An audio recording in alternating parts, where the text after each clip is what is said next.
Welcome, welcome, welcome.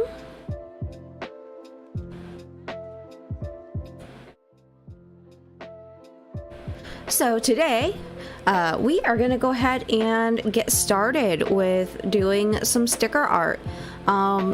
For those of you who are new here, welcome. My name is Lucky Pollo. I am a lucky but odd duck, and I do a lot of art stuff, live 2D now, and I also do Zelda stuff. I'm a huge Zelda fan, but today here on this channel we are making stickers primarily for Line. If you don't know, Line is a social platform similar to Discord, but not exactly the same.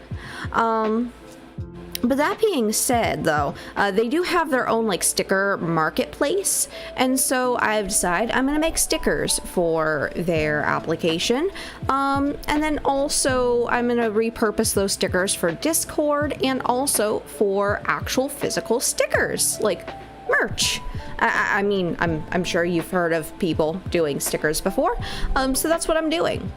If you have any suggestions, I would be more than happy to do some of them. In some cases, obviously it has to be appropriate. We are not doing anything that's against TOS, and we are a PG-13 channel. So with that being said, we're gonna go ahead and jump right into the art. So first of all, a quick thing for Line, you do need to follow specific formatting guidelines. So these are the guidelines if you decide that you also want to make your own Line stickers to sell, which they do actually pay creators. Granted, it's not a great cut. I will say that much. I have already published 2 different sticker sets in the past, but this time's gonna be a little bit different because, well, I'm doing a full sticker set. I'm not doing a halfway done job. We're doing a full sticker set. As you can see here, you need to choose either to have 8, 16, 24, 32. Oh, I just realized I gotta actually do the transition thing. Okay, now you should be able to see. So you can do either 8, 16, 24, 32, or 40 stickers. 40. That's how many you can have in a set. And the stickers themselves should be no larger than 370 by 320 pixels. And so far I have done 3 stickers for my sticker set that I'm doing. I don't know what I'm gonna be doing for all the sticker ideas. I've come up with a few of them. But so far I have like a lurking one. I have a shocked one, like zapped with lightning, because my chat loves to zap me with lightning when I play Breath of the Wild with crowd control. And then also, the other thing is obviously Line has to approve your stickers once you've done them. You can't have anything copyrighted that isn't yours, and you can't have like advertisements, you know, basic things that you would expect.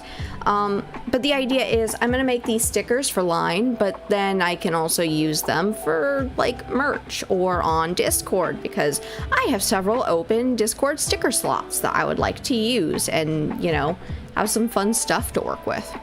So, give me just a second here.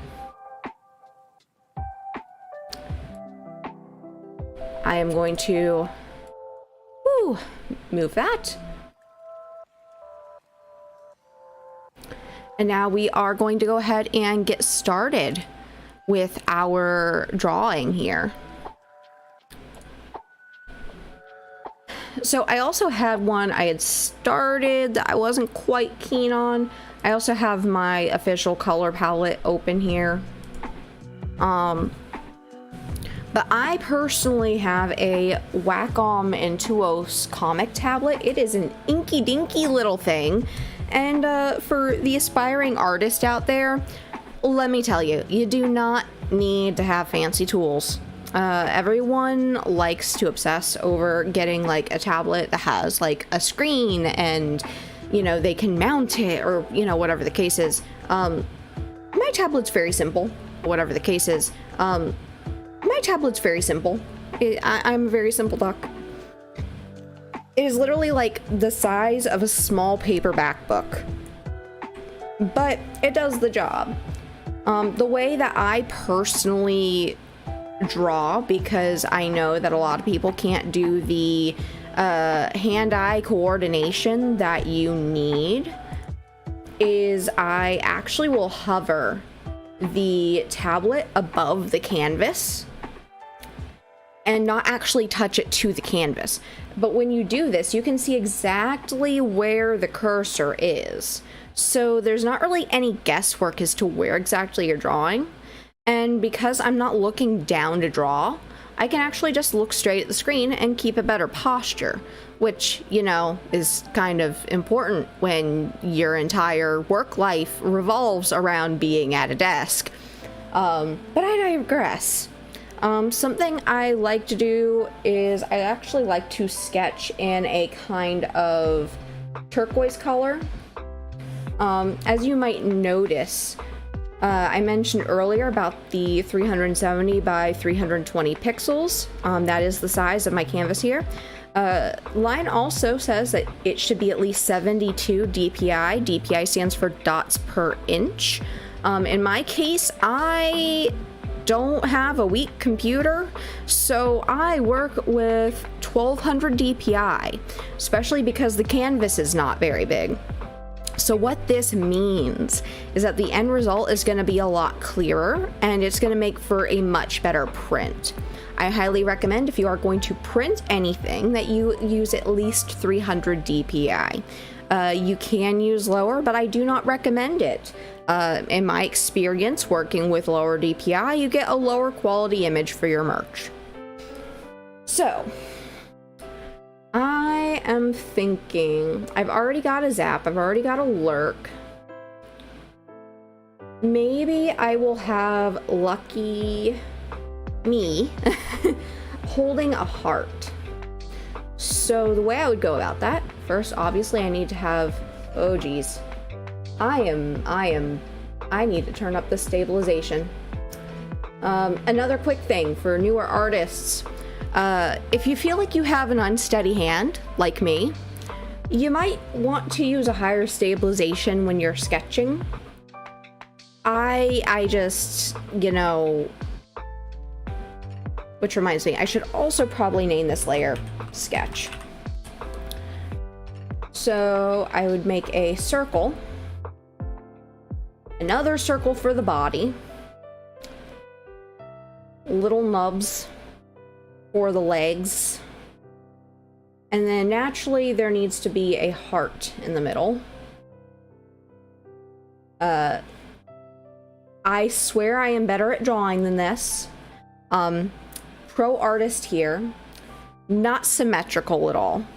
And actually, speaking of which, I think I might not actually make this symmetrical.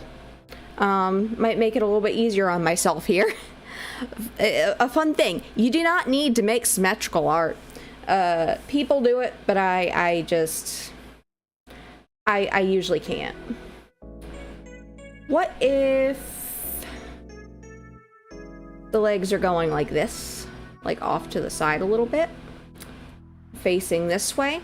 I usually use like a line to indicate the direction that is being faced. And then have the heart here.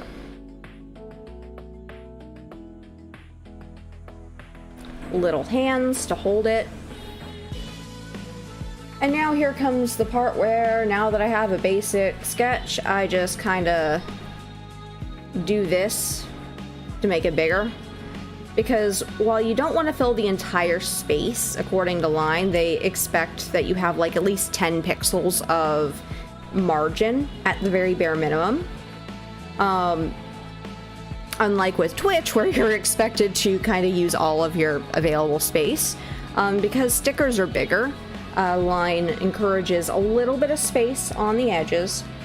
What I think I'll probably do now is start to kind of flesh out.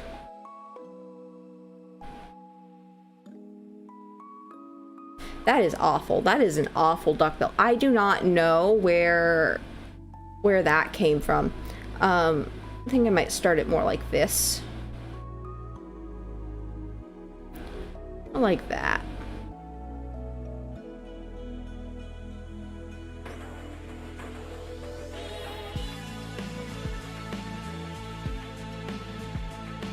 So now we have a little bit more of a duck shape. This is literally how I draw. I know that the model that you're looking at, believe it or not, was drawn by me. I did the art on this, I did the rigging on this, but I just... I'm not a furry artist. But I do encourage people. Why is this being so difficult? Bigger eraser!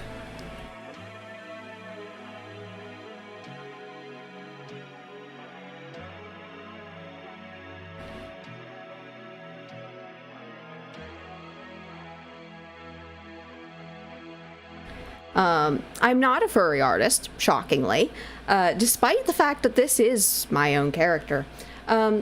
However, it's a complicated story because I decided if I was going to be a VTuber, I needed to do something that was different because I wanted to be weird. There are way too many people who take up the cat girl thing and then don't do something unique with it, and that's hard to run with, so I was not a cat girl. I thought about it for a bit and I realized I am in fact an odd duck, so it does kind of fit. But the way that we kind of came up with this idea of like an aviator was, I was talking to a friend, we were playing a war game, and he asked if a pilot bomber duck had been done.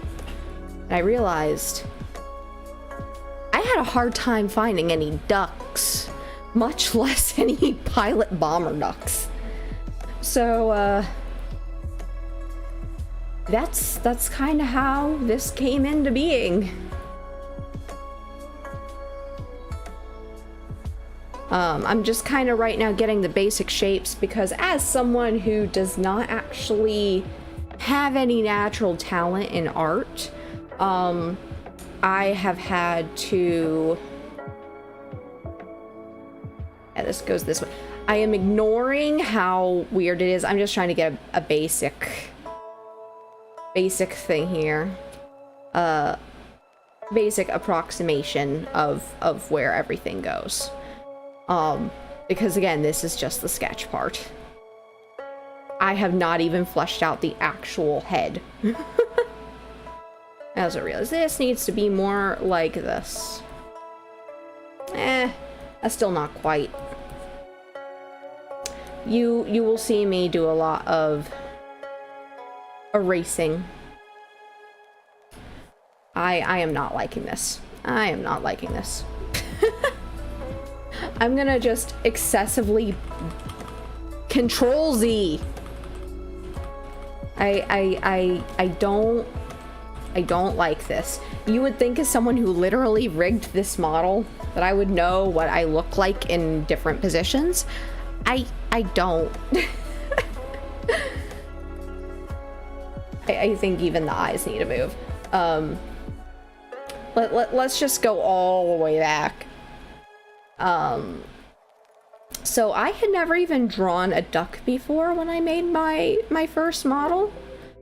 I think I might actually start with the eyes. Because if I start with the eyes, I get plenty of space here. Oh no.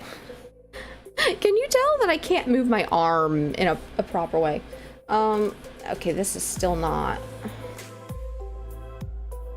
That's a little more where I want it. I'm still not sure about duckbill here.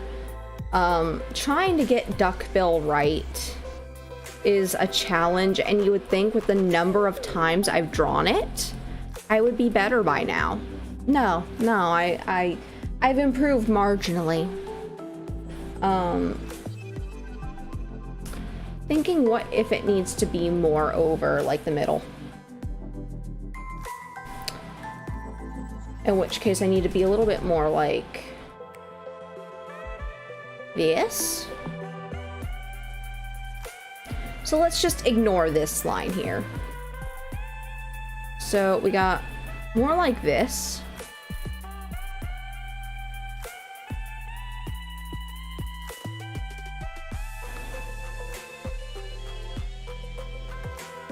Gotta remember to ignore that line. I did not ignore that line. Now, a trick that I use in order to make it a little easier to do like eye positionings, if you struggle, is I literally just try to approximate one eye length between the two eyes if you have trouble with figuring out where they need to go. It's a proportion thing. I don't know the science behind it. Okay, now we got that. Little eyebrows. They'll probably change before we are done here. I think this is going to be a little bit more head on, so I can kind of... the kind of smiling duckbill that I have kind of learned to draw. Let's make this a little smaller of a brush so we can kind of get rid of some of the harsher lines here. So we know that this is supposed to be here. But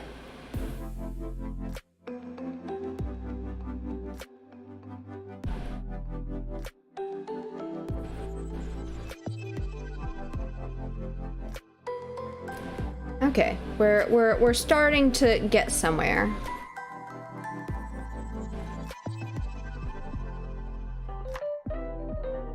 Not quite what I want to be seeing here. That's a really weird thinking that the bottom will have to stay hidden. Like this is kind of coming over. And then this kind of comes around here. So then you won't actually see that part of the heart.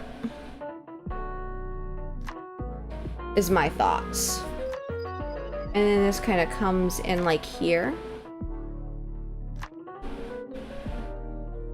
Like this. Okay, now we have a working duckbill that doesn't look like absolute garbage. I really do encourage people to just go ahead and learn to draw. I mean, I know AI art is kind of like a big scary thing, but honestly, and I know I've had some people say that, oh no, it's not the case. But if you were around in like the early 2000s, you would have seen so many traditional artists up in arms about people using digital art because it was cheating, because you could just hit the back arrow and then restart and then still get a result that looks like a painting.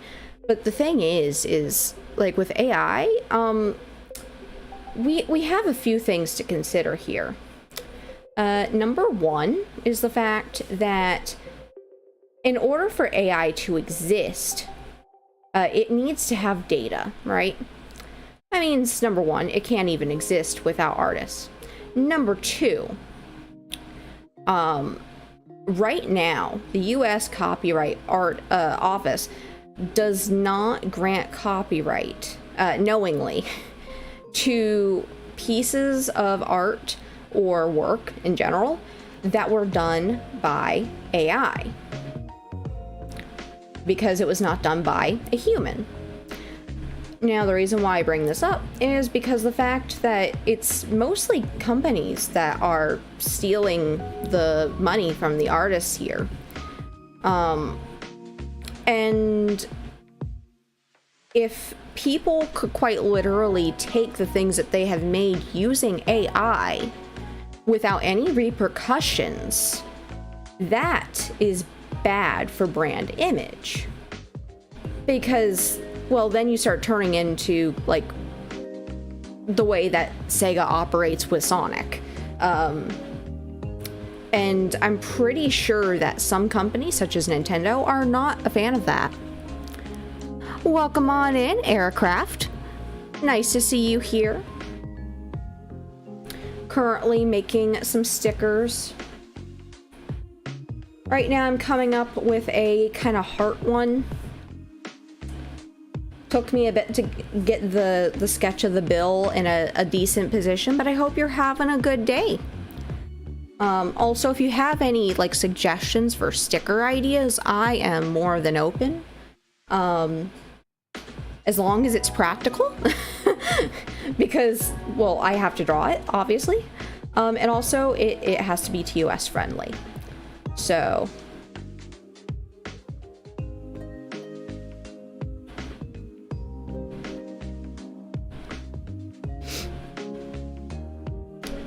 But yeah, like... The main thing, as I was saying, like, the main thing with, like, with AI art that artists should be more worried about is just it being trained on your data. More so than, like, the actual, like, impacts. Because, ultimately, companies will have to understand that they're not going to get a copyright for anything made with AI. Unless they lobby and change that. But we haven't seen that yet. So, I also am of the opinion that there will probably always be some kind of market for artists, even if it's not specifically in, like, commissioned illustrations, right? Making the goggles. Kind of go over the head here.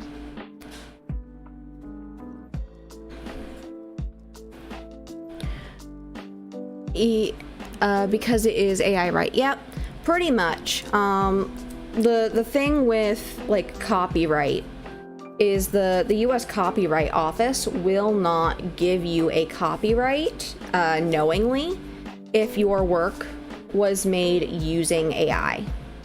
It has to be made using a human.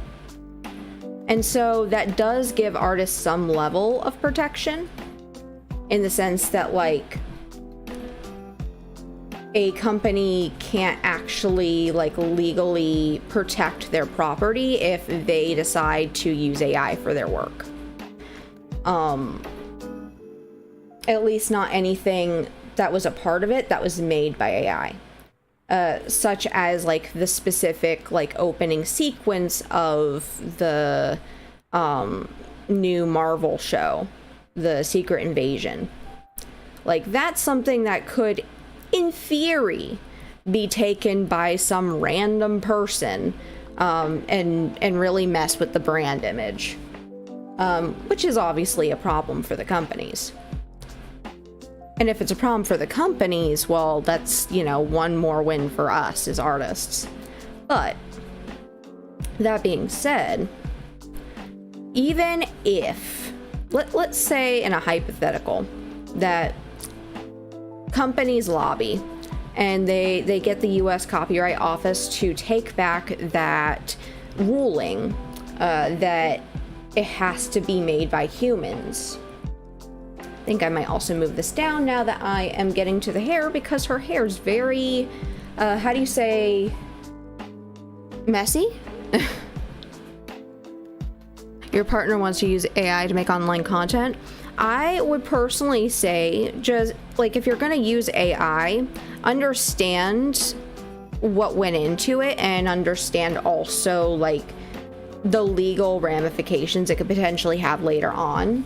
We haven't seen the end of the lawsuit, the class action lawsuit between Sarah Anderson, Midjourney, and the other people who are involved in that class action. I would say when it comes to art, probably stick away. I would probably just recommend using, like, Canva if you need, like, stock images.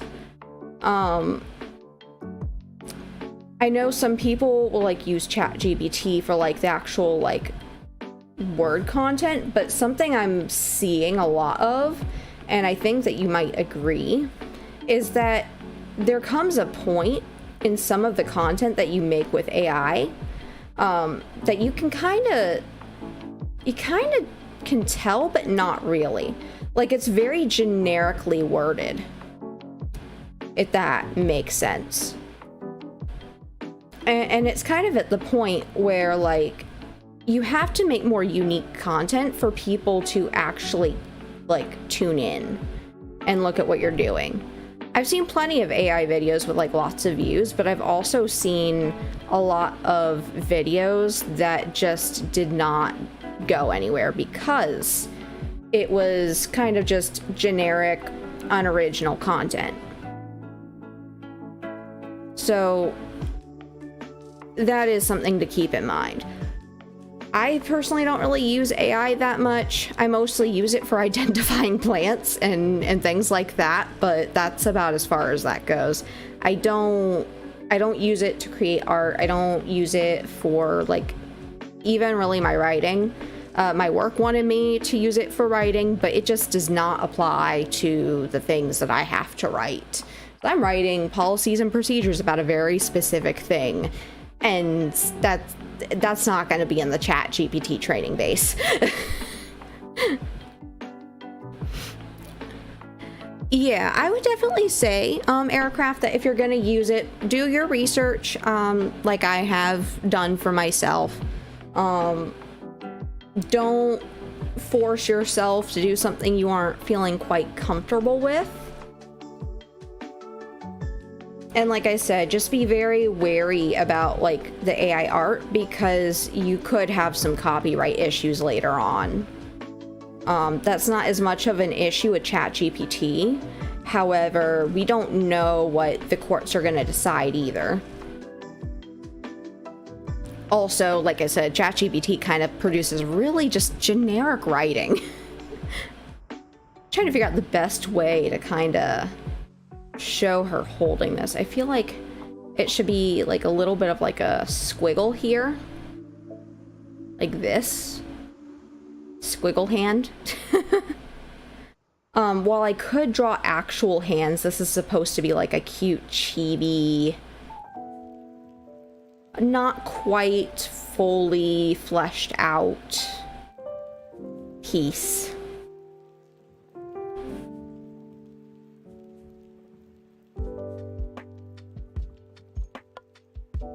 Yeah, and honestly, I try to just be as objective as I can about things, though, too. You know, I'm always happy to give my input, but I try to be as, like, how do you say, accurate? Which is kind of why I went through the process of making some of the videos that I have on my channel.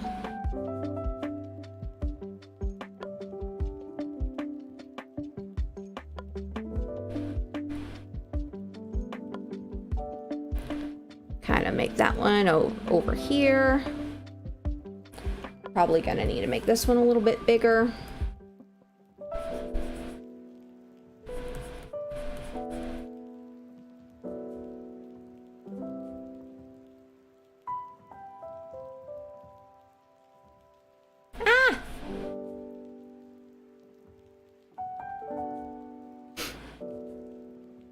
Oh, wonderful. Nightbot is working this time. Last time when I did, when I streamed on my art channel here, my Nightbot was not working. And so I had to manually put in my Discord link. And probably have like a...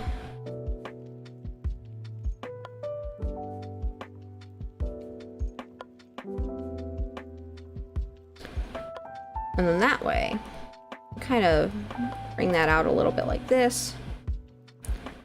There we go.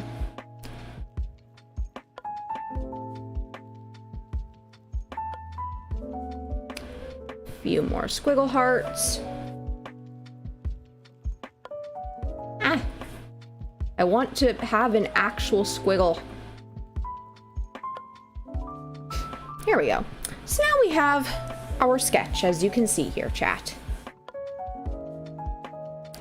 So what I'm going to do next is I'm actually going to go ahead and make the folder with the character. So I'm just going to call that Lucky. So I'm going to make a vector layer. Vector layers are very nice because you can kind of move them around without having to do like a lot of work. And this is kind of what I was talking about before, like with traditional artists getting like all upset about like digital art becoming a thing, like 20 years ago, is things like vector layers. You can basically make really clean lines with little effort. So what I'm going to do is I'm going to start with black, because I usually start with black. That's just my style of doing things. Ooh, too close, too close, too close. Back it up. Back it up. That is too personal. So if I look here, that's about the thickness of this line. So 10 looks about right. So from here, I basically just start to... Woo. And then if I want to change the line color later, I can, which is, you know, convenient. I'm going to kind of come over here. And if I do that, I can do a really cool thing, and there you go. No lines! It's way easier than regular, like, the raster layers like this. You just have to erase things, and then it gets messy. I highly recommend, if you are an artist or if you're looking to get into art, don't be afraid of the vector lines. They might look scary. But in reality, you can vary your overall art way better. I think I might actually give that a little bit more of an arch, but not quite that much.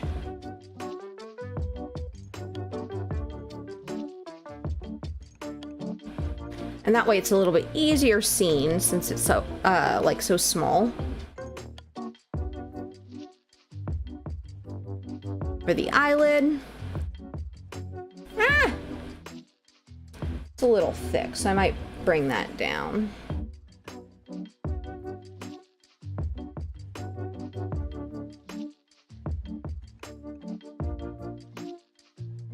And that one's too big. Now, vector lines are really nice because you can actually resize them without losing any of your quality. Hello, hello, Arsh Chow-chan? Arsh Chow-han. I'm sorry, I cannot pronounce names. And I'm glad that I'm your favorite duck.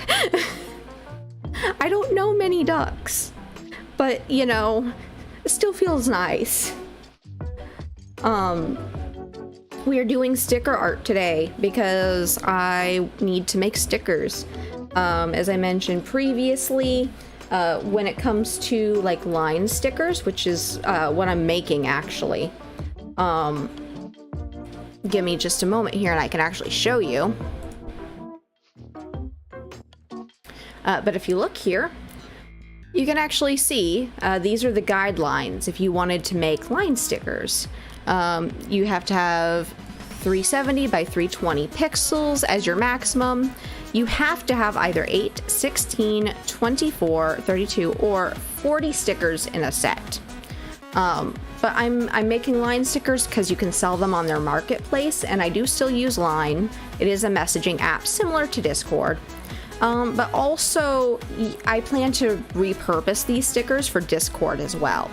And also merch. So it kind of works out. So give me just a second here. Turning that off. There we go.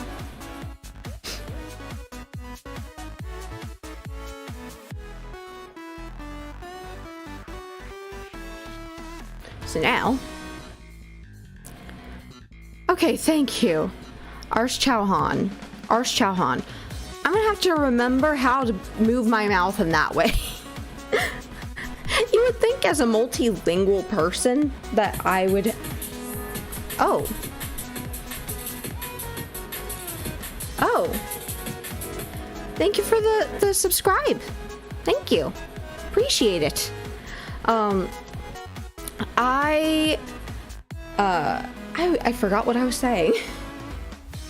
Oh yeah, as a multilingual person, you would think I would have an easier time. I feel like that's too thick. Bring that down a little.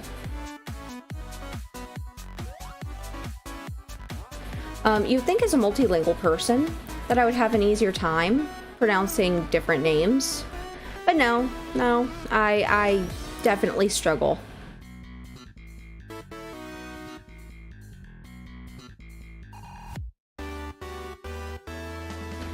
That actually went really well. I did not expect that line to go as smooth as it did. So one of the cool things about vector lines is you can actually adjust them after you've drawn them. So then things never have to look weird. Like if you look here, I could literally just move that. Which is really convenient if you make a mistake. Howdy, howdy, April. Welcome on in. I am drawing a cute heart sticker because I did not have another idea for the moment. Okay, so here's another really convenient thing. Let me actually make a proper circle here. I am still failing. There we go.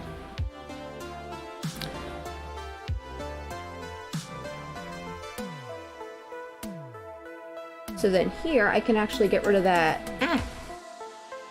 To be very careful not to get rid of the actual thing here. But this specific eraser, if you are trying to learn how to use vector layers and stuff, this is like the middle setting on the vector eraser. It erases up to the intersection in Clip Studio Pro or Clip Studio Paint. I think it's available in just the base version too. but it's really useful for when you want to do things that are behind other things. There's things in front, you haven't colored it obviously, so you could just kind of delete the stuff in between. And if things are still a little bit too like far over, you're able to kind of move that down there. So now it looks a little clearer. It's not covered by the hair line. Ah, that makes sense. That makes a lot of sense, Arsh Chauhan. Because I normally would stream on Twitch, but I was doing the sketch thing again. But the thing about Twitch is that it is owned by Amazon, obviously. And I'm not a huge fan of Amazon. They have literally done me dirty many times. I gave up after I applied for their associate program so that I could like get a kickback if anyone decided to buy the same like things that I had. And they literally about 10 minutes after they approved me, they decided to just ban me for literally no reason. I was like, but what did I do? And they were like, I don't know, you just violated the guidelines. I'm like, I literally was just generating links so that I could like post them on my social media so that people could like, you know, see what I got. So I don't trust Amazon and therefore do not trust Twitch. I don't know if one day they will just go, yeah, we're going to terminate your channel because we terminated your Amazon account for no reason. So that's kind of why I mostly don't like Amazon. That's today's story time. yeah, ban me.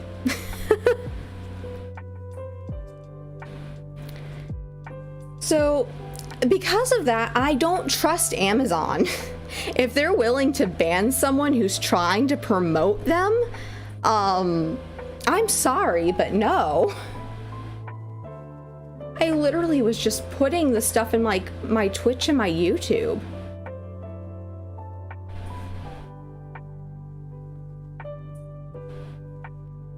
But I think it's because like I was generating like too many links too fast that they decided that must be fraud.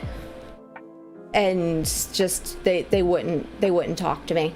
So I said, okay, duck it. I am just not dealing with this anymore. It is too much of a heartache to deal with. I am just going to not deal with it. So here we are. The irony is that it happened right after I got affiliate on Twitch.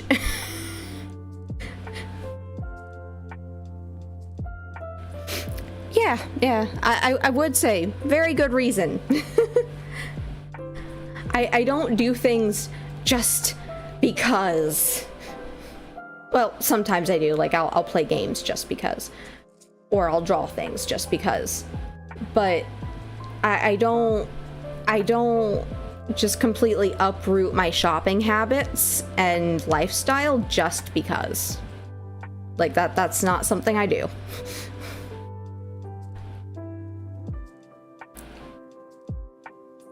Also, I realize she does have a tail, but you can't really see it in this position, so I will just leave it like that.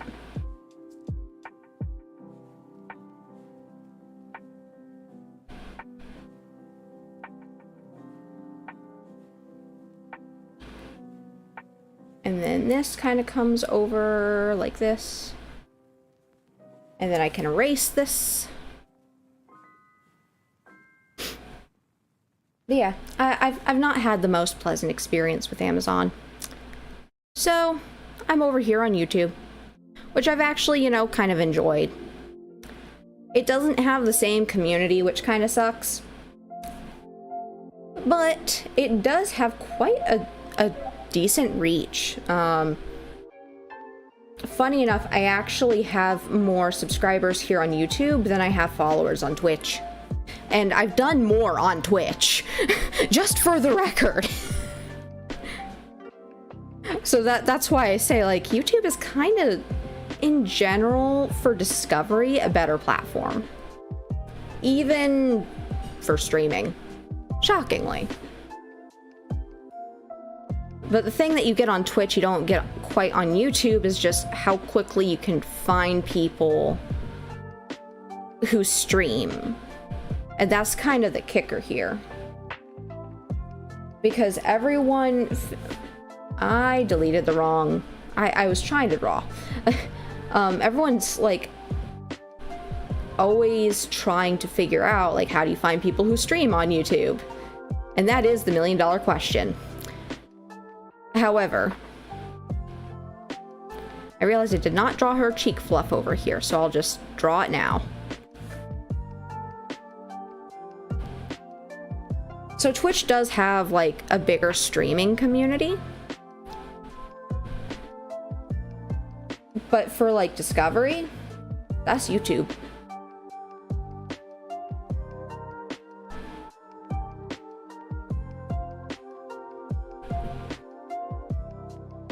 Amazon isn't evil, but that sweet fast shipping. You know, it's funny you mentioned that because I'm gonna actually destroy that myth for you. So, a fun thing that I have discovered since quitting Amazon is that there are, in fact, Amazon alternatives that do not suck. You might not believe me. One of them is Walmart. I am actually serious here. So for context, I have an artist friend who lives with me. She lives with me because it's easier for her to work here than it was for her in her home back in her home state because there was not any opportunity. She didn't really have a way of getting around places, and on top of that, just an overall, like, more rural place, if that makes sense. So when she came here, and she decided to stay, we actually got her a computer desk to work at, along with, like, monitor and all that other fun stuff from Walmart. And you would not believe that not only was the shipping free, but it arrived, like, the next day. Like, I am actually serious. And I was just in actual shock because I was like, but it said it wasn't supposed to arrive for like 3 to 5 days. No, it arrived like the next day. So, so Walmart is actually a decent option. I would give it a go if you're looking to buy something that you need. See if they have it.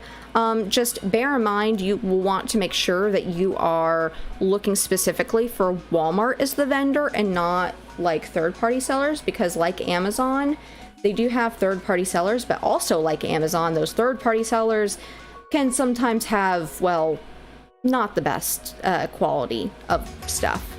So that's just my quick little ramble on that bit.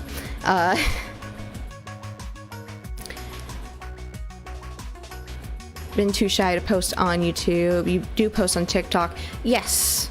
I will say you should still consider posting on YouTube, even if it is only just shorts. There are sites that you can go to actually upload your TikTok with the watermark, and it will remove the watermark for you. So then you can use that to upload to your YouTube channel as a short. And that will actually reach a lot of people. I have actually found that my shorts on YouTube reach more people than my videos on TikTok. Okay. Now get these little lines out of the way. Hey, wait. Someone is coming. And now, the magic. Wow. Okay, so next order of business is to kind of block in the color. Oh, and also little duck snoot.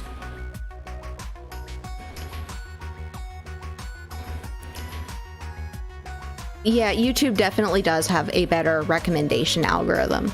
And howdy, BC Wendale. Thank you very much. I am very pleased with this model. I have so much more expression and movement. Granted, it's a little bit harder to show it when I'm drawing, but I mean, you can kind of already see. My hair is very bouncy.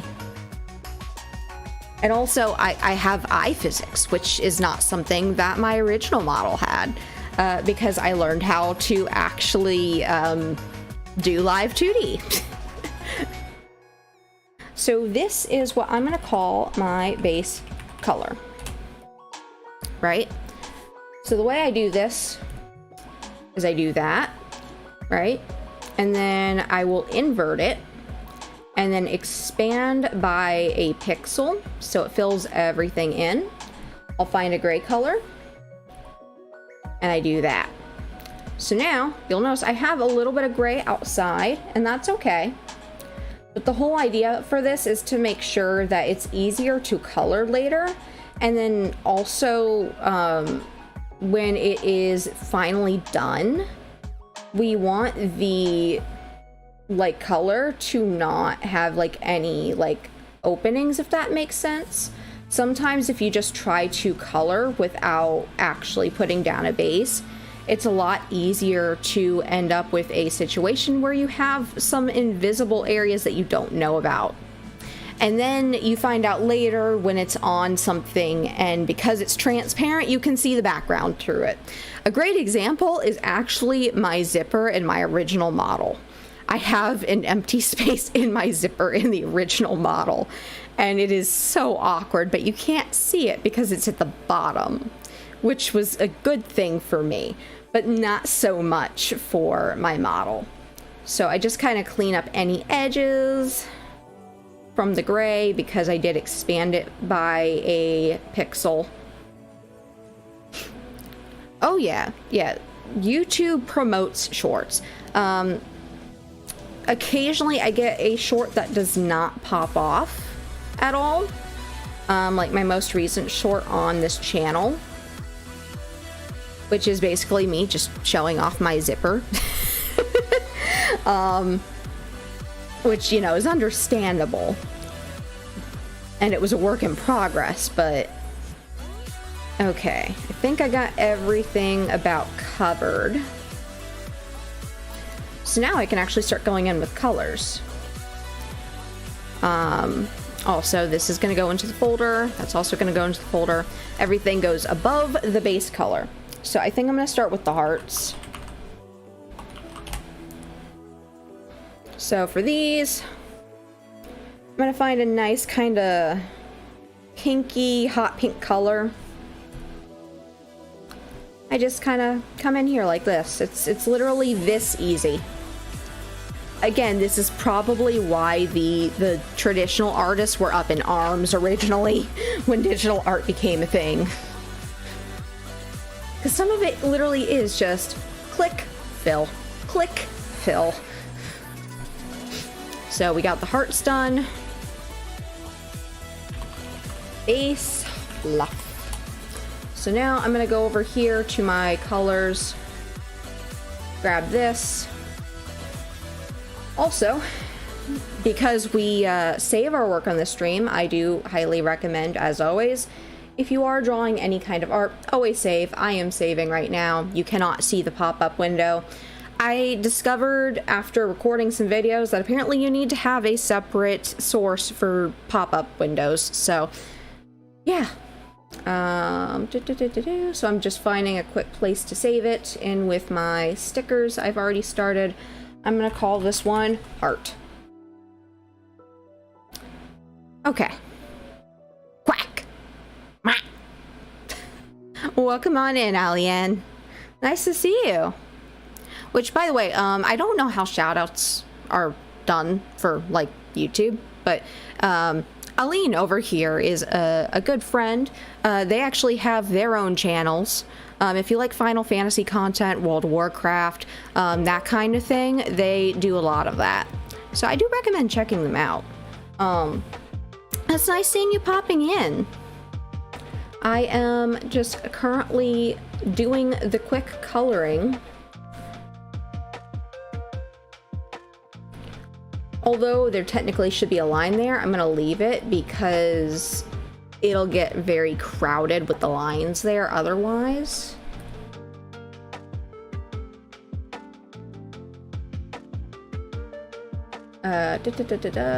And then I think, oh, luff.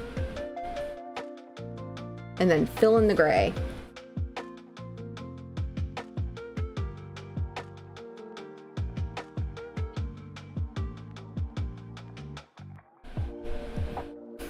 Not sure if YouTube has them naturally. I'm a potato I get that, you know. I was having a day yesterday. I kind of just potatoed out.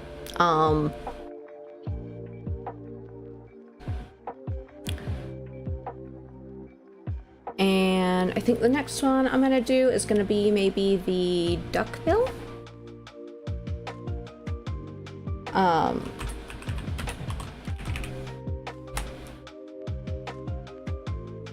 Like yesterday, I just kind of played Vampire Survivors all day and then Hollow Cure. So like, I did nothing but just be lazy. Granted, I also had meetings, so I guess there's that. I'm actually gonna rename this to... I normally just name them after the colors because it's easier.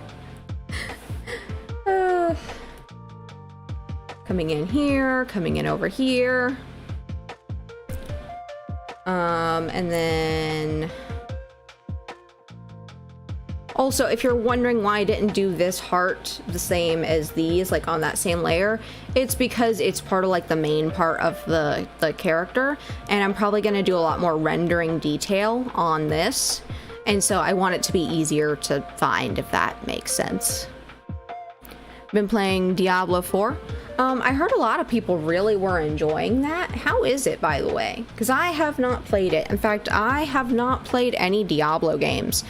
But I know a lot of people were like super into it. Save. Pretty sure I grabbed the brown hair, I think, yeah. So now I can put brown hair. I am so weird with my naming conventions. I'm not sure if there is a better way to go about it, but this is just what I do because I find it to be the easiest. So we just kind of block this in.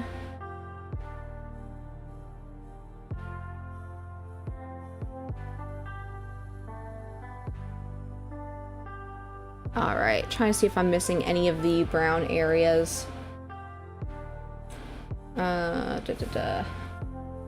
Gotta fill that in.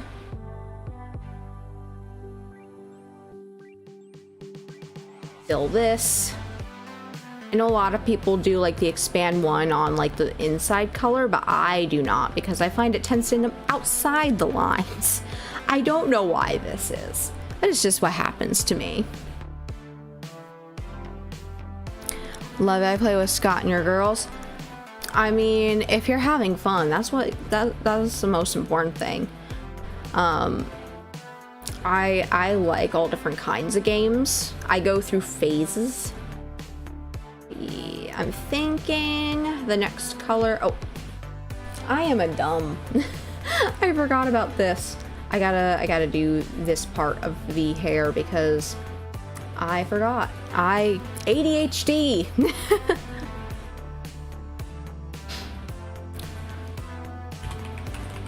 Blue. Come back over here, grab my color. I know there's technically an easier way to go about it, but because you can actually use the navigator thingamajig up here as like a color picker, but to me it's just a little small.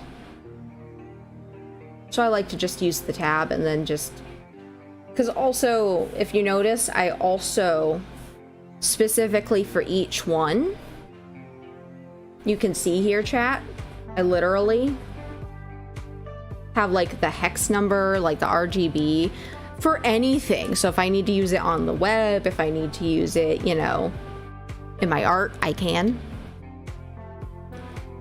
And it's really really convenient to have.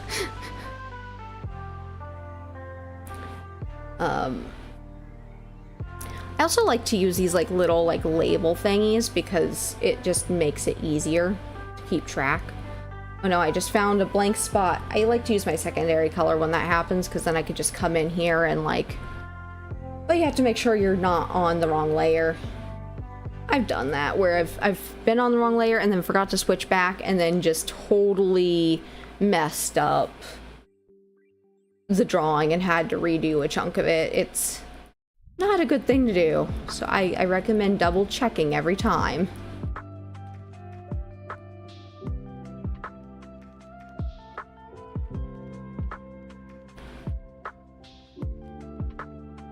There we go. We got our blue in. Now we got to do the gloves. Because, I got gloves. It's a slightly different shade of brown.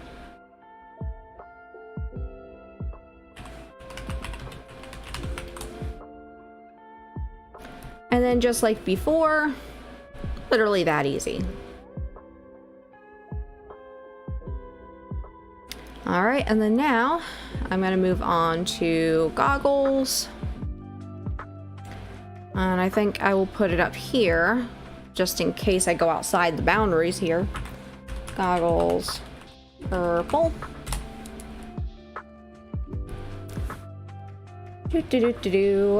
Come get that purple.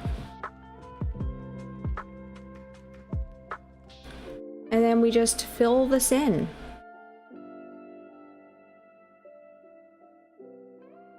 Yep, it really is that easy. You know, people fuss about like, oh, I can't ever be an artist. But the thing is, you don't need to be making elaborate backgrounds unless that's really your passion. I do cutesy character art most of the time. Sometimes I do elaborate backgrounds, but most of the time I do not. I keep it fairly simple. Goggle lens. Usually I use like this black for the lens because you can't really see anything if you're looking into the goggles and you're seeing hair. So this is kind of the color I came up with for that. And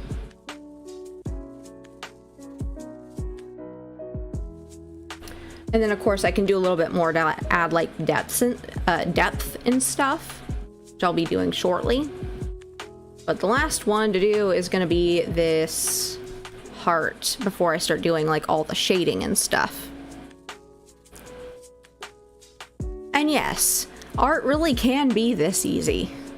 You don't have to be a rocket scientist, I promise. People who are studying art and who are... Also, I noticed this did not go into the folder like it was supposed to. So we're just going to move that up in there. But I've seen like a lot of people who've gotten upset because they see like the AI art and stuff and they don't know that they're going to be able to like be an artist. And I'm like, you realize that there's a lot you can do. Naming this one Big Heart, not that you can really see because I am in the way. I'm going to take a similar color to what I had before. And what I'm going to do, well, it's actually the same color, right? But I'm going to be doing a lot more to it.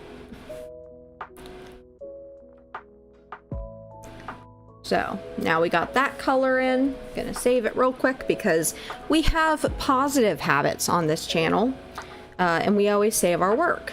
I will repeat myself until I die. So the next thing, we're gonna start to actually deepen the colors on this. So I like to do a clipping layer, which basically means it's only going to show up on the layer below it. And I turn this into multiply, right? Actually, let me see if multiply will work. Oh, multiply will not work. So you know what? I'm actually gonna go like this. I'm gonna go to whoops. gonna go here to this layer and make this more of like this pinky heart. Because I'm not sure I want to do multiply with it at literally maximum value. Because multiply basically just ups the value. So now if I start doing any kind of like shading,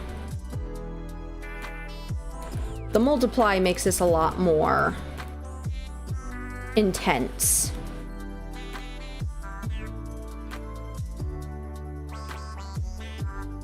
If I kind of come in here like this,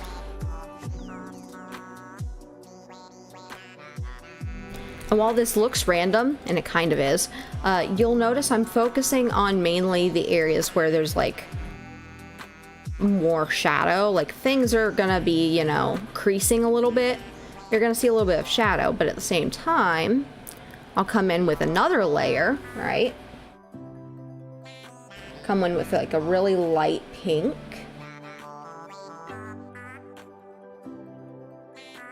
And kind of give it a little bit more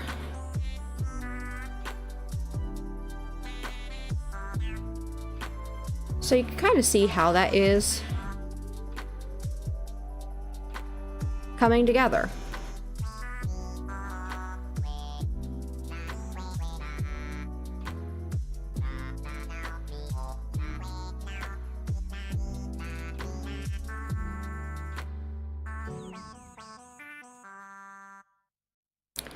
And there we go. So we have like a really pretty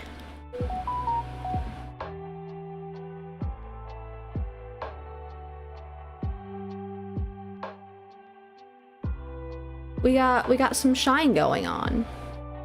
Just a nice soft brush. Yeah, it's nice to see you, Aircraft. And I'm always happy to talk about art and stuff because, like, I like art. It's what I do. It's like my hobby. Is this scientifically accurate? No. Does it work? Yes.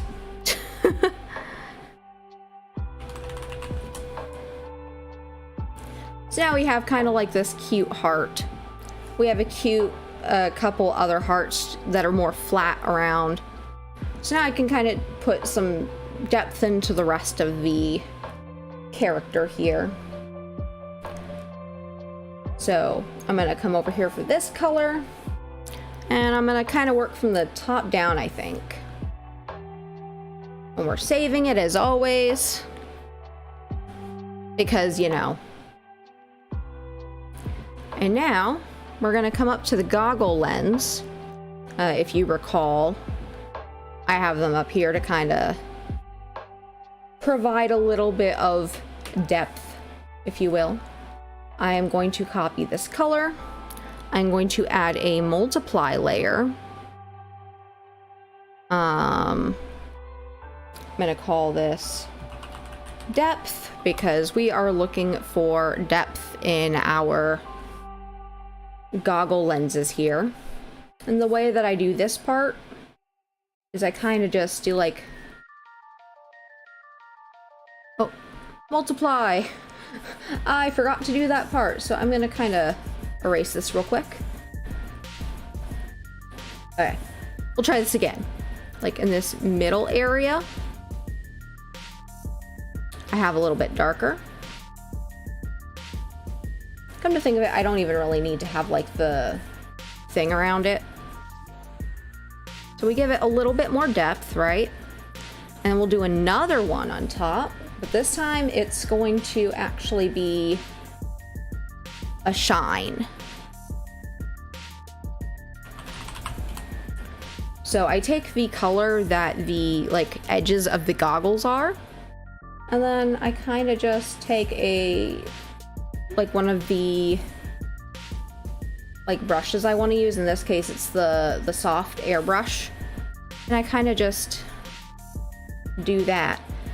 But I usually do it like depending on like how the head is. So in this case, Also gonna lower the density a little bit so it's not as strong. And increase the size. Lower it a little bit to make like a second.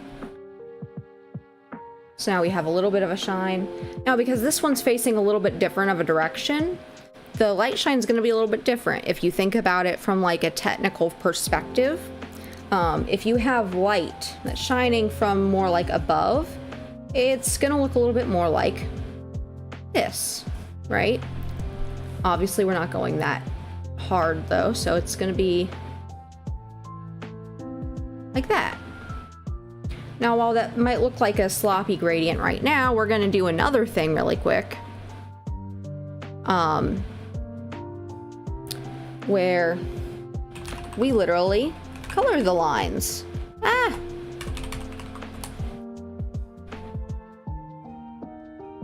So I like to take my G pen for this because it makes things easier. And I'll just kind of bring this color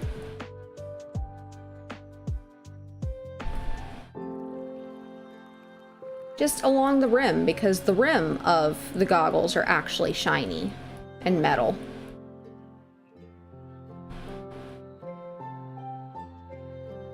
Now, I want to state, for the record, for any artists who are watching, or any aspiring artists, what you have watched me do so far this stream,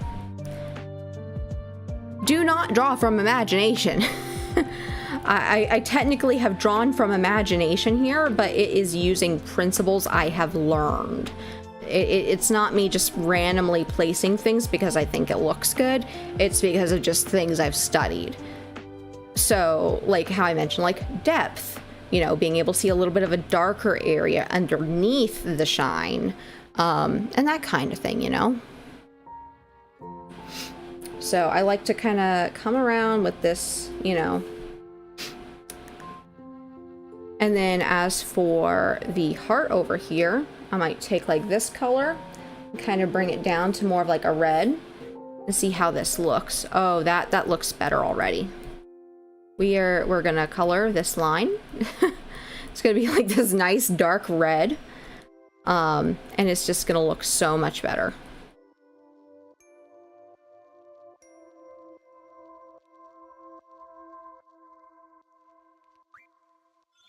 And now you already are starting to see the difference just coloring the lines makes.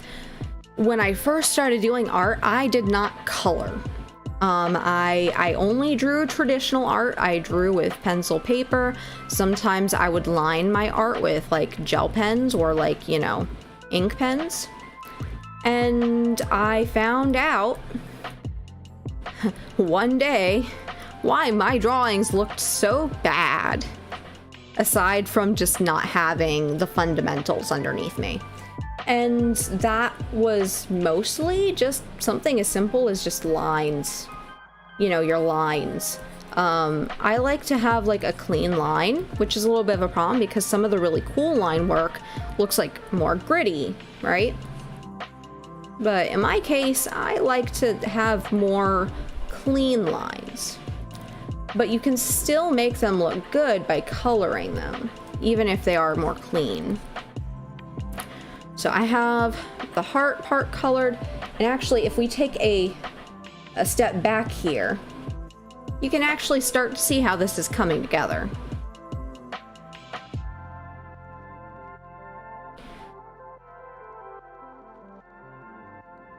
I'm looking a little closer. I think I also see an area where I need to make the line a little shorter.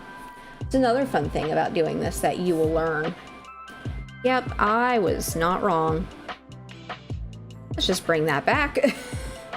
And now we have the line where it should be. Once again, vector lines, very convenient. Back to the line colors. For this, I'm gonna kind of come in here like a darker color. Thinking maybe a little bit smidge darker, a little bit more gray. There we go. Now we got lines for the feet. So clipping layers are very, very effective, very useful, and you can do a lot with them.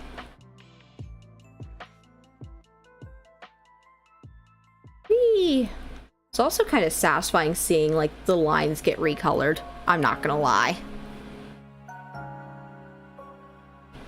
Recoloring these so that's not such a harsh, you know, black in your face.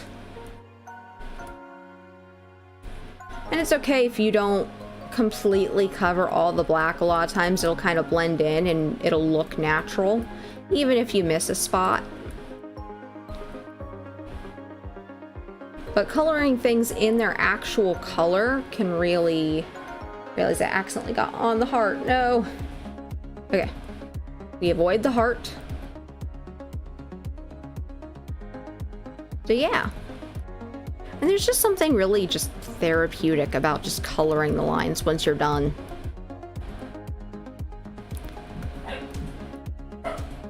Ah! No. Go here. And we end here. There we go. Alright. So now we got the duckbill and the feet colored. So now, I'm going to look at the other parts. So I'm going to use this. I'm going to come down a little bit so it's a little bit more brown. And I'm going to see how that looks. Oh, that looks gorgeous. I'm going to keep that. Now, my stickers right now, they do have black lines, but I've decided that for this one, because it's like more cutesy, I am doing more of a rendered style, which basically means coming in here and coloring the lines and doing shading and all that other fun stuff. But always use references. Don't do the thing that I did. Alright, got the fluff done. So now we can do the hair. So we'll come in here. I'm going to take the darker blue and maybe even make it a little bit darker. Oh yes.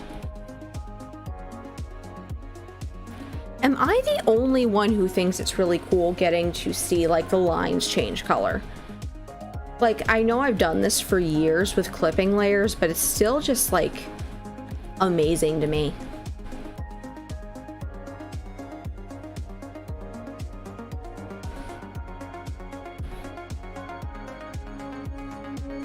And we're almost done with the lines. Because after this we'll do the goggles, like the actual like purple part of the goggles. Like here it's okay if it's not perfectly covered, the black.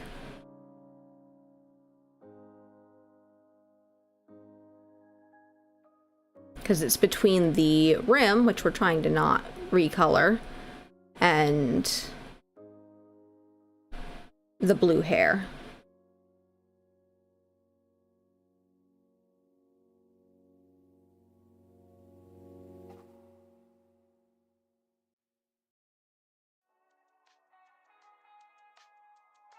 There we go. And then to quickly fix this, there we go. And now for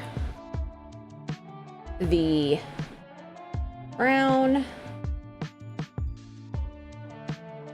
It's gonna be almost black. Might even be a little bit lighter.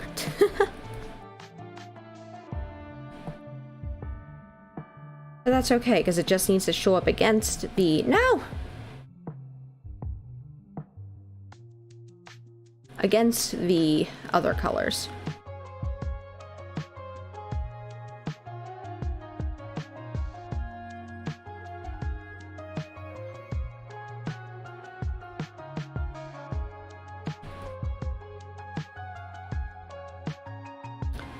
And now for... I'm gonna grab this heart color again.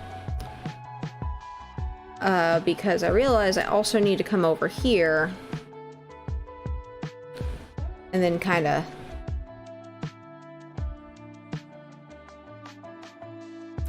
Ooh.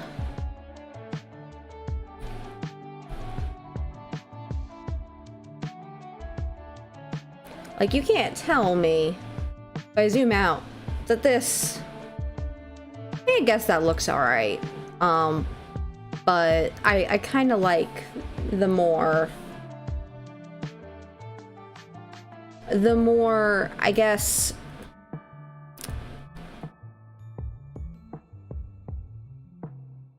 colorful option. Like, I just feel like it looks better. Also, I realized for the I really should have thought about that first, but you know.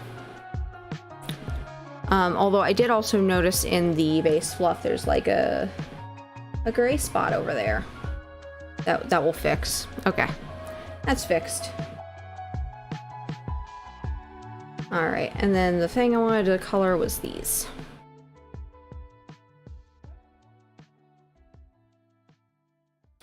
Actually, you know what?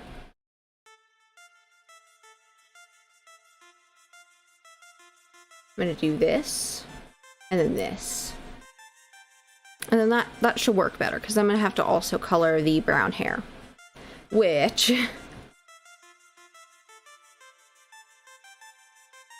I'm gonna come over here. And that just gives a little bit of a warmer tint.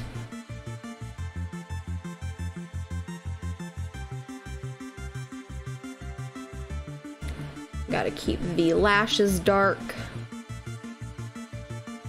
so we avoid that area. Get everything else.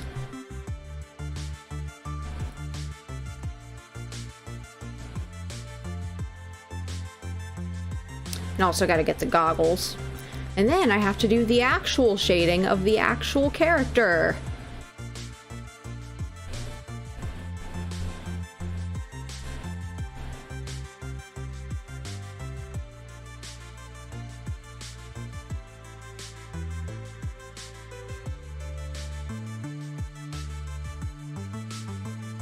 Get that color in there. There really are a lot of things you can do with art that isn't, you know, the traditional path that people expect that they take. You know, you don't have to work for a studio. You can work freelance. But the only thing is, if you do happen to become an artist and you want to freelance, you do have to learn something called marketing. Something I am still in the process of doing. And marketing is not really, how do you say, easy? Because if it was easy, everyone would be doing it. Because that is how you introduce people to what you do. And that's really important if you have a mission like mine, which is basically spread positivity and awareness about art stuff.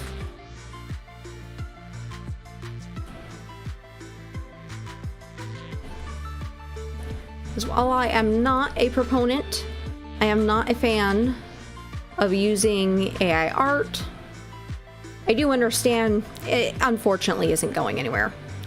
So that just means I have to be the strong one and move on. And that means basically coming up with new, unique ways of doing things. Because AI will not be able to do that. It can only make something quote-unquote new out of something it's already learned about.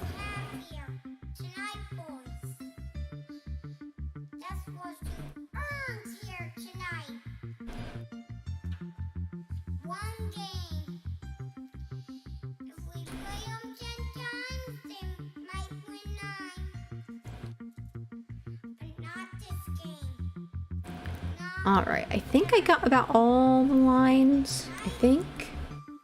I want to say. I am going to go quickly back to the goggles because I see kind of a Okay, that's just something that's... Maybe it's...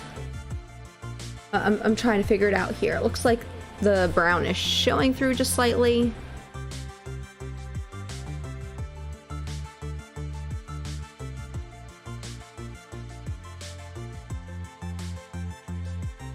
Yeah, I think that's about right now. Okay. We save once again, because as always, we do not save.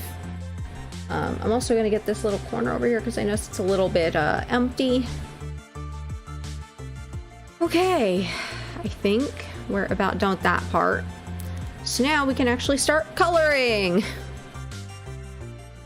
Like the actual shading part, because yeah.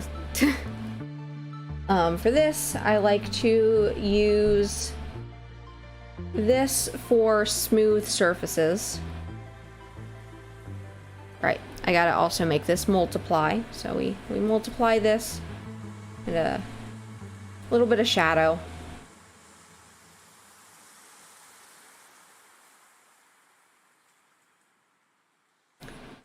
Kind of coming around and underneath.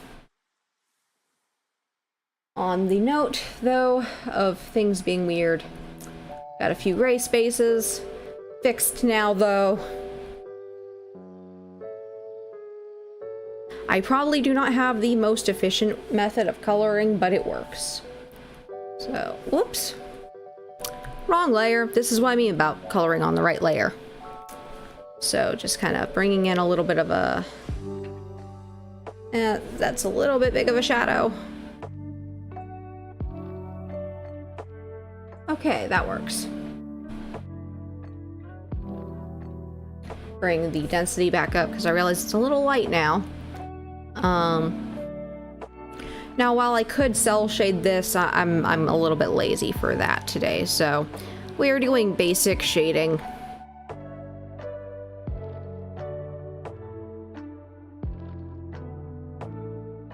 I always keep forgetting, gotta change the layer to multiply. So you change it to multiply, it does that. It makes the picture a little bit more rich.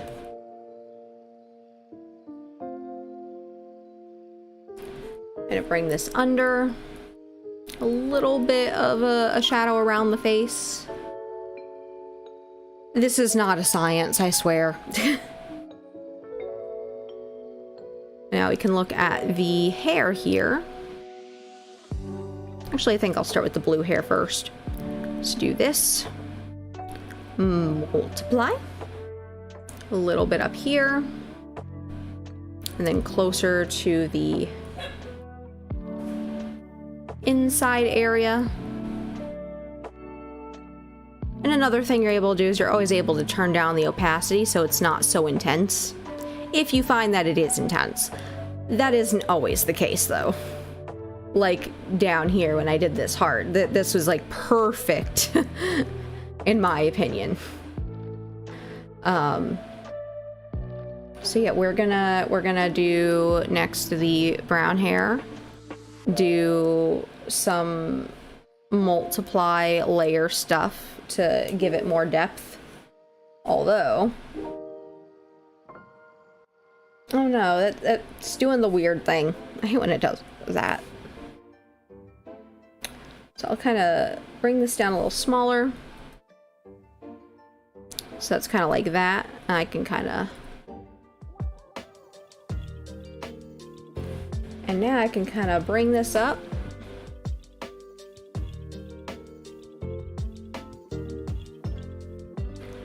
Now we got a little bit of a shadow back here.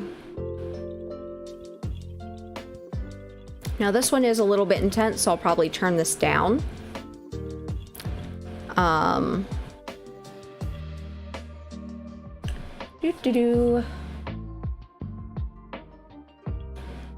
Have to clean this up because it leaked into the front. I didn't want to do that, but it was doing the weird thing where it didn't want to properly. Which also, this does look kind of weird, so I'm gonna just clip that. Come back in here to the shadow layer. kind of underneath.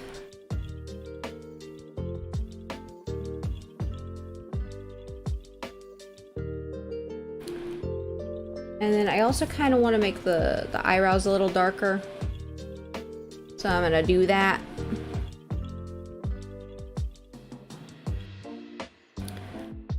I also think underneath here, this is not... Or maybe it's just the lines. I can check the lines. Yeah, this needs to move. There we go. Okay, that should work. Okay. There we go. Crisis averted. So now I can come over here. Do a little bit of shading over here. What's this? You will also find little artifacts like that, which is infuriating. But it can be fixed, which is the good news.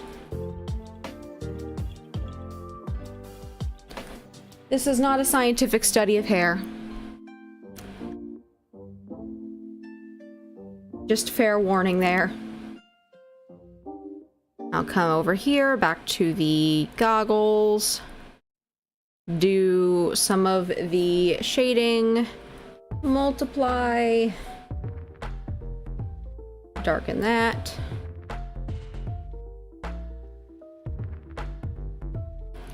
So now they're a little bit better looking. Also, I realized on the brown hair that the multiply layer needs to, like, seriously chill. I'll leave it at 40% opacity, and that's I think that's looking much better so far. We got the cute duck almost done. Gotta do the hands here. Once again, we come back in here. We do the gloves. We come in here with a clipping layer so that we can, you know, and then we multiply. I almost did it again, chat.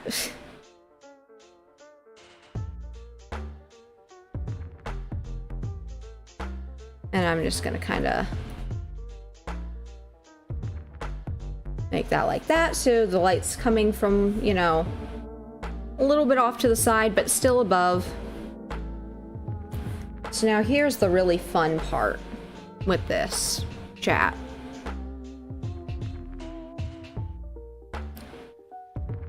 Now what we can do is I can actually, since all of these are in one folder, we want to make it look kind of like a sticker, right? So how else would you do that? Well, my favorite way to do it is first to save, because, you know, once again, you got to make sure that you always save. And then I like to change the paper color, right? Now, the reason for this is so I can actually see what the sticker will look like on a transparent background. Which is super important, because if you're going to use it for something like Discord, you want it to be transparent. You want to see how it looks. So, when you do this, you can start to see where there are flaws. And holy duck, there are flaws. So now, the way we're going to fix this, all the flawage, there's a really easy way to fix the flaws.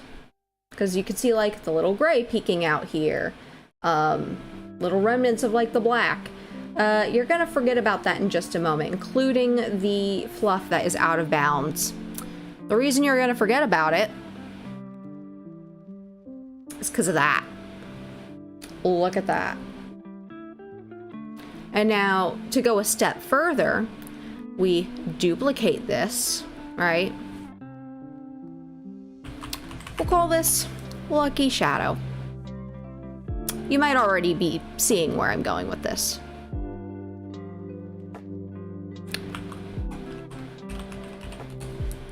So what I do is I will actually go through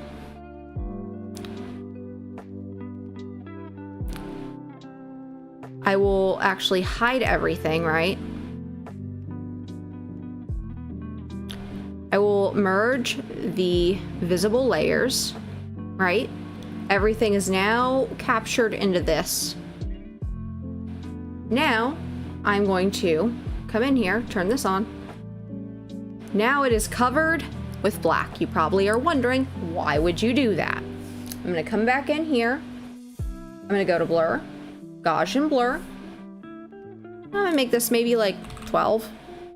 Make it a little bit more blurry. And now, you might notice, what is this? We have a shadow. And if you want to do what I like to do, take it a step further, you can actually move that shadow slightly and make it a little bit more impactful. So now, if you were to send this in a Discord message, this gray would not be here, because I obviously would not have that in the saved file. But you basically get a transparent shadow here, which actually we could lower the opacity just slightly to make it a little bit more transparent. And it helps the white border pop. So that is one of the really cool things about Clip Studio. You get this little thing up here, which is basically a border.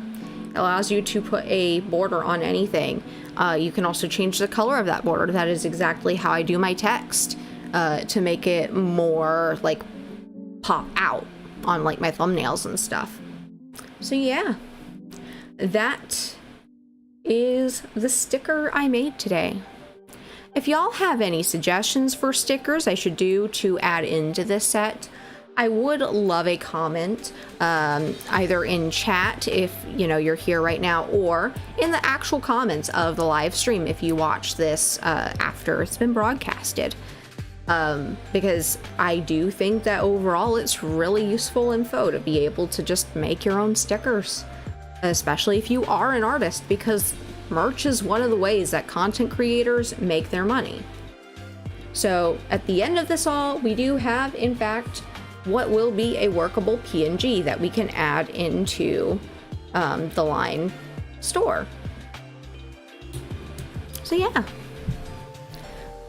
If you are not already in my Discord, I highly recommend that you join the Discord.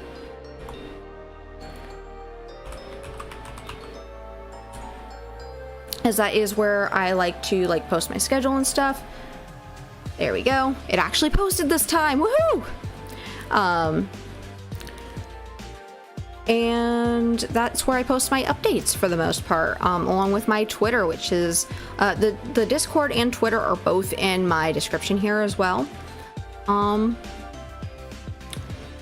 But with that said,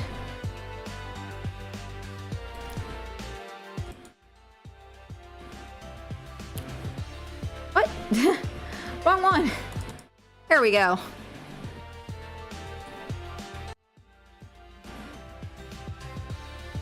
Scuffed today, but we made it. And thank you so much, April, and everyone else who came here today. I really do appreciate it, and I do hope that I can do more streams soon. I know tomorrow I have a collaboration with Chris the Wiz doing crowd control raft on Twitch.